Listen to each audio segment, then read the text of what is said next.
ចាជំរាបសួរពុកម៉ែបងប្អូនថ្ងៃនេះជួបខ្ញុំសារជាថ្មីម្ដងទៀតហើយថ្ងៃនេះខ្ញុំមកបបរជើងជ្រូកម្ដងចាជាដំបូងគឺខ្ញុំធ្វើការលាងអង្ករឲ្យបានស្អាតសិនចាបន្ទាប់ពីខ្ញុំលាងអង្កររួចហើយគឺខ្ញុំទុកវាមួយឡែកសិន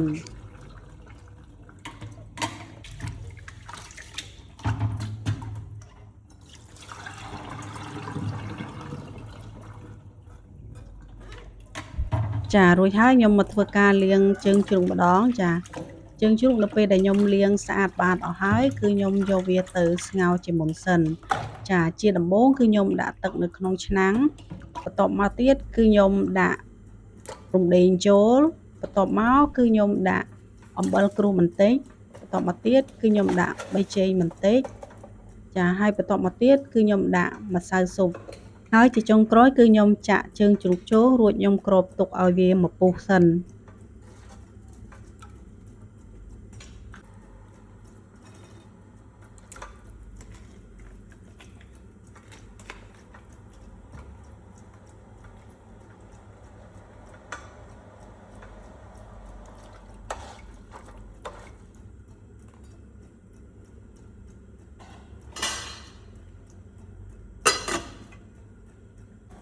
ចាឥឡូវជើងជ្រូករបស់ខ្ញុំបានពុះហើយអញ្ចឹងខ្ញុំធ្វើការស្រង់វាដាក់ចានហើយទុកវាមួយឡែកសិន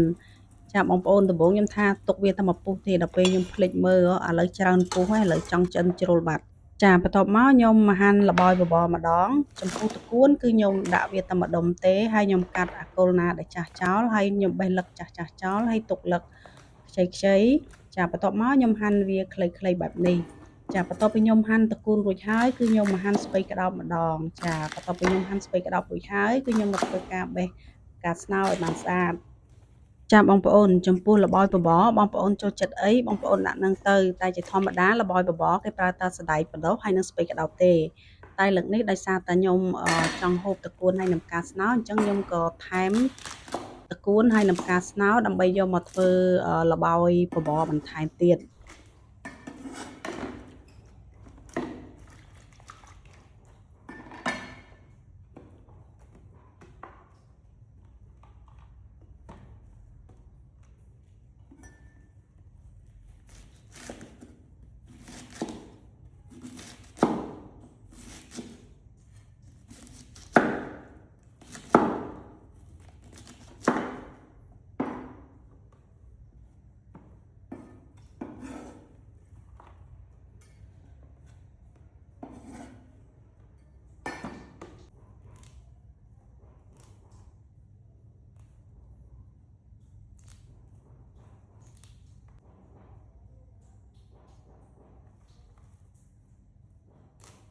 ចាឥឡូវតកួនស្ពៃក្តោបខ្ញុំបានហាន់រួចអស់ហើយផ្កាស្នោក៏ខ្ញុំបានបេះវាស្អាតរួចហើយដែរអញ្ចឹងខ្ញុំមកធ្វើការលាងតកួនឲ្យបានស្អាតជាមុនសិនចាបន្ទាប់ពីខ្ញុំលាងតកួនស្អាតហើយគឺខ្ញុំមកលាងស្ពៃក្តោបចានៅពេលដែលខ្ញុំលាងស្ពៃក្តោបស្អាតហើយគឺខ្ញុំមកលាងសណ្តែកបដោះចាហើយបន្ទាប់មកទៀតគឺខ្ញុំលាងផ្កាស្នោនិងក្រូចឆ្មាឲ្យបានស្អាតផងដែរ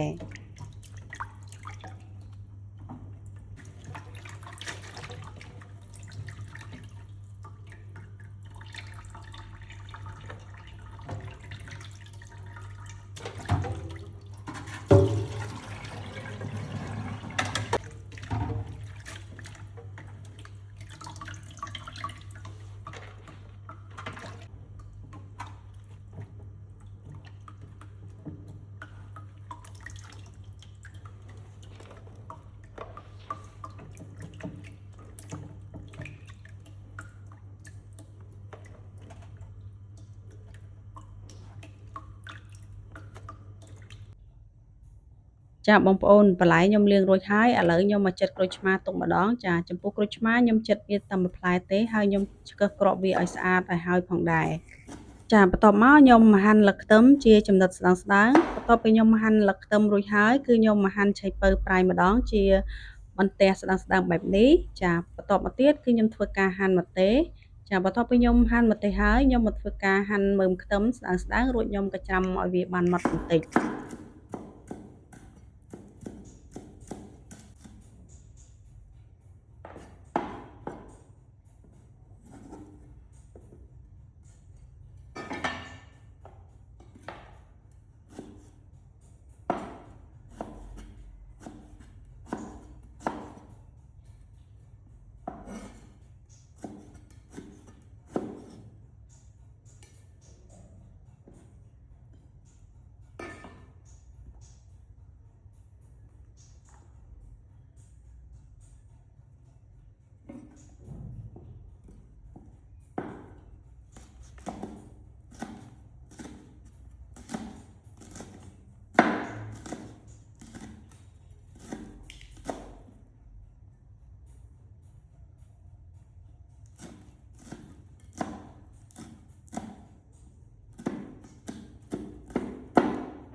ចាឥឡូវខ្ញុំមកធ្វើការស្រុះបន្លែជាមុនសិនជាដំបូងគឺខ្ញុំដាំទឹកឲ្យពុះបន្ទាប់ពីទឹកពុះហើយគឺខ្ញុំដាក់ទឹកគួនបន្ទាប់ពីខ្ញុំដាក់ទឹកគួនហើយគឺខ្ញុំដាក់ស្ពៃក្តោបបន្ទាប់មកគឺខ្ញុំដាក់សណ្តែកបដោះហើយនឹងផ្កាស្នោហើយខ្ញុំកូរវាឲ្យឆ្អិនមួយស្រទាប់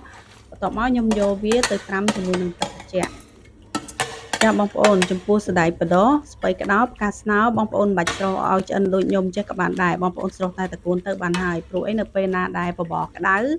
យកល្បោយទៅដាក់ទៅគឺធ្វើឲ្យបន្លែហ្នឹងវាទន់វាទ្រោមហើយប៉ុន្តែគ្រាន់ថាខ្ញុំយកទៅស្រុះហ្នឹងគឺដើម្បីខ្ញុំចង់ឲ្យបន្លែវាកាន់តែឆ្អិនអញ្ចឹងណាបងប្អូនហើយមួយវិញទៀតទោះបីជាបបរត្រជាក់ទៅក៏ខ្ញុំអាចយកបន្លែដែលខ្ញុំស្រុះហើយហ្នឹងទៅដាក់ញ៉ាំជាមួយបបរត្រជាក់ហ្នឹងបានដែរបងប្អូនដោយសារបន្លែឆ្អិនស្រាប់ចាបន្ទាប់មកខ្ញុំមកធ្វើការបំពងខ្ទឹម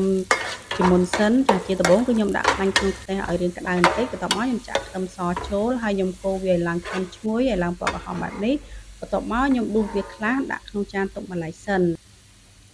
ចាបន្ទាប់មកខ្ញុំមកធ្វើការឆាម្ទេសដោយដាក់ម្ទេសចូលម្ទេសដែលខ្ញុំបានហាន់ទុកអំបញ្ញមិញហ្នឹងចាចំពោះឆាម្ទេសគឺខ្ញុំអត់ថែមគ្រឿងក្រៅទេបងប្អូនព្រោះដោយសារម្ទេសវាតិចណាបើសិនជាបងប្អូនធ្វើហូបលក្ខណៈគ្រួសារធំដុំបងប្អូនឆាម្ទេសអាចថែមតៅស៊ុបបន្តិចប៊ីចេងបន្តិចស្ករបន្តិចទៅបងប្អូនដើម្បីឲ្យម្ទេសឆាវាមានរសជាតិឆ្ងាញ់អញ្ចឹងណាចាបន្ទាប់មកខ្ញុំមកធ្វើការឆាសៀងម្ដងចាដោយចាក់សៀងចូលទៅក្នុងខ្ទះរួចហើយខ្ញុំដាក់ស្ករត្នោតចូលចាបន្ទាប់មកខ្ញុំដាក់ប៊ីចេងបន្តិចហើយខ្ញុំកូរវាឲ្យចូលជាតិបន្តិចបន្ទាប់មកខ្ញុំដួសវាដាក់ចានទុកម្ល៉េះសិន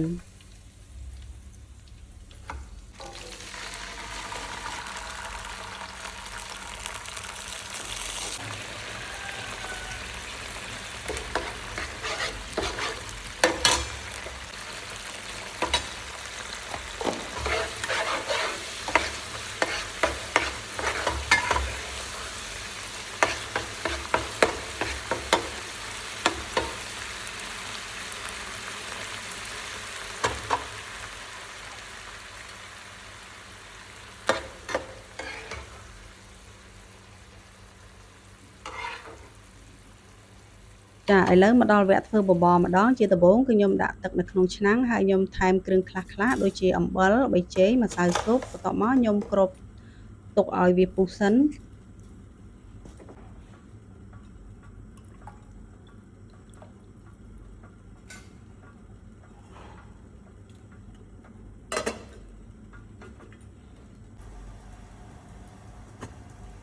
ចាឥឡូវទឹកបានពុះហើយអញ្ចឹងខ្ញុំចាប់ផ្ដើមដាក់ចំហឺហើយប៊ីចូលបន្ទាប់មកខ្ញុំដាក់ឆៃពៅប្រៃចូលហើយបន្ទាប់មកទៀតគឺខ្ញុំដាក់ទឹកត្រីចូលហើយបន្ទាប់មកគឺខ្ញុំចាក់ជើងជ្រូកដែលខ្ញុំបានស្ងោរទុកនោះចូលរួចហើយខ្ញុំដាក់ស្ករត្នោតចូលបន្តិច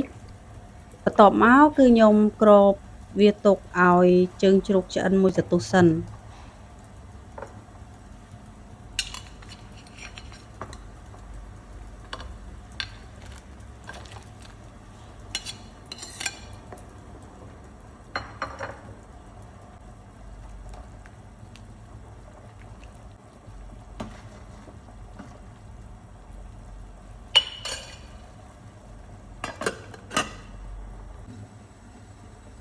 ចាឥឡូវជើងជ្រូករបស់ខ្ញុំបានពុះហើយក៏បានឆ្អិនផងដែរអញ្ចឹងខ្ញុំចាប់ផ្ដើមចាក់អង្ករដែលខ្ញុំបានលាងទុកពីមុននឹងចូល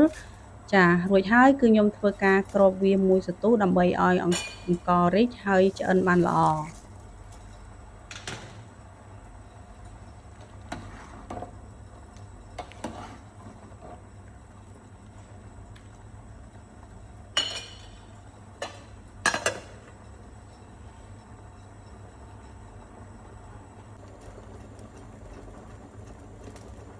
ឥឡូវបបររបស់ខ្ញុំ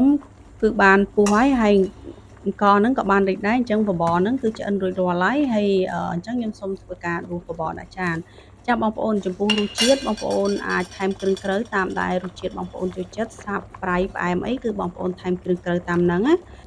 ចាហើយបបរជើងជ្រូកមួយមុខនេះផងដែរគឺមានរសជាតិឆ្ងាញ់ផងដែរអញ្ចឹងបងប្អូនអាចធ្វើបបរជើងជ្រូកនេះហូបនៅផ្ទះបានចាហើយវីដេអូរបស់នាងខ្ញុំក៏មានតែប៉ុណ្្នឹងទេជាចុងក្រោយនាងខ្ញុំក៏សូមអរគុណដល់ពុកម៉ែបងប្អូនទាំងអស់គ្នាដែលបានតាមដានវីដេអូរបស់នាងខ្ញុំតាំងពីដើមរហូតដល់ចប់ចាសូមអរគុណសូមជម្រាបលាជួបគ្នានៅវីដេអូក្រោយៗទៀតបាយបាយ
ញ៉ាំ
ឆ្ងាញ់មែនតើ